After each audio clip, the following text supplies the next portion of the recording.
Hello, welcome back. If you're new here, my name is Becca and today I have my July TBR.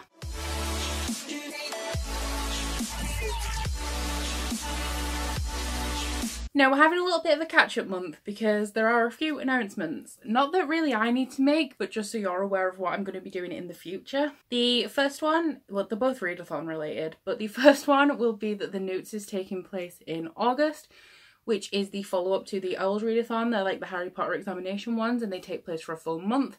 So I have to get through all of these books that I'm sort of trying to read now so that I'm ready for the Newts to start in August. And then Booktubeathon is also the very first week of August. So once again, I need to clear through as many of these books as possible. So I have a clean slate for August for those two readathons. So a lot of these I will have mentioned in my June TBR and I'm going to refer you to that up here so that you can check it out if you want more detail on the books that are repeated from that TBR. Because what I'm going to do is I'm going to tell you what they are and I'm going to give you like one line on the plot, just so I can get through all those and those of you who watch my videos and my channel regularly are not bored to death. So now I'm just going to go through those books I'm carrying over from June. The first one is The Smoke Thieves by Sally Green. This is a multi-perspective fantasy by the author of the Half-Bad series. Then we have Furyborn from Claire Legrand. This was a pre-order I was waiting on. It is about two people from two different timelines who are somehow tied together.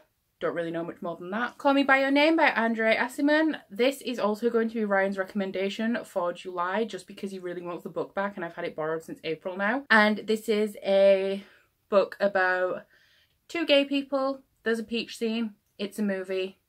That's all I know. Then we have Traitor to the Throne and Hero at the Fall. The second and third books in the Rebel of the Sand series. I read the first one in April. Still haven't continued with the series, which is so unlike me. But this is sort of set in the desert in the Middle East and it's about genies and princes and kingdoms and oppression, and the first book was good and I'm interested to see where the series goes. Then we have Percy Jackson and the Lightning Thief. I've never read a Rick Riordan book. This is, well, you know more about it than I do, but it's a middle grade series that follows mythology.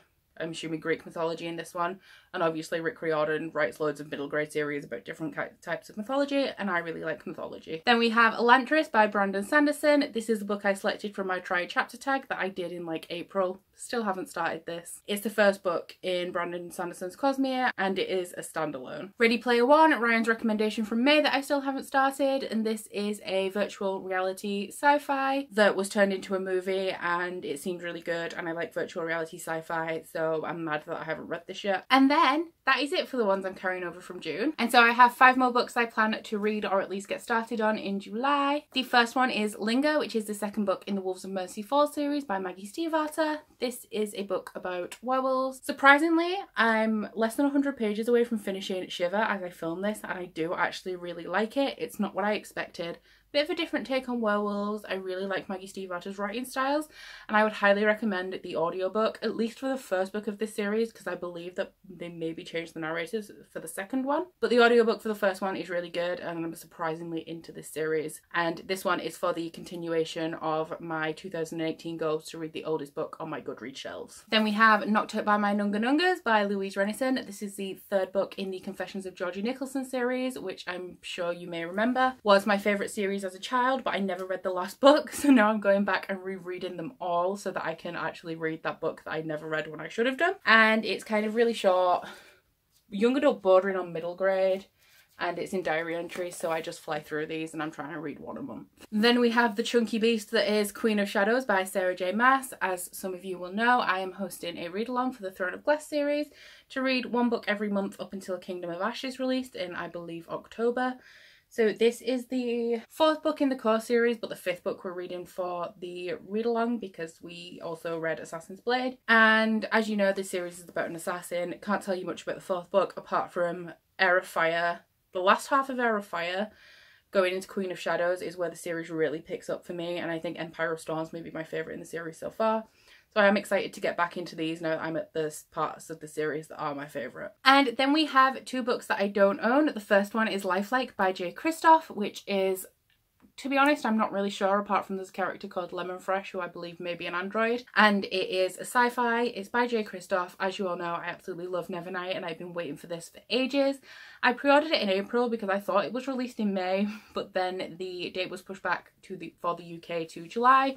So this should finally be in my hands this month. I can't remember what the exact release date is, so I may not get to it because it may only come out towards the end of the month, but that will be coming to me this month and I will be hoping to read it as soon as possible. And then the last book on my July TBR will be Slammed by Colleen Hoover. I don't actually know anything about this, but spoiler alert for my wrap up, I read November 9 by Colleen Hoover in June and I actually really liked it. I am going to go into more depth about that in my wrap up, or I might make a separate video because of course it is very problematic and I recognise all that, but I still really enjoyed the book.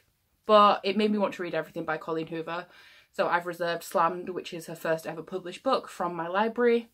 I expect it to be a new adult with some problematic aspects, people with very dark pasts, questionable decisions are made, angsty, dramatic, crazy romance. It's what I'm looking for right now.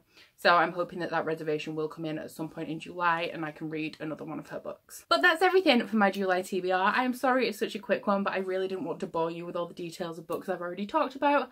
Like I said, you can check out my June TBR for like full in-depth things on all of these books. Please let me know in the comments if you have read any of these or which ones you're most excited for me to read. And also please don't forget to like this video if you liked it and subscribe if you want to. If you head into the description box, you'll find a link to my Goodreads, Instagram and Twitter if you'd like to follow me on any of those, as well as a link to my Bookish body butter and candle website, the Instagram for that, and also a 10% off discount code. And also please don't forget to go enter my 1k giveaway. All you have to do to enter is tell me either the videos that I make that are your favourites or suggest videos that I don't make that you would like to see from me.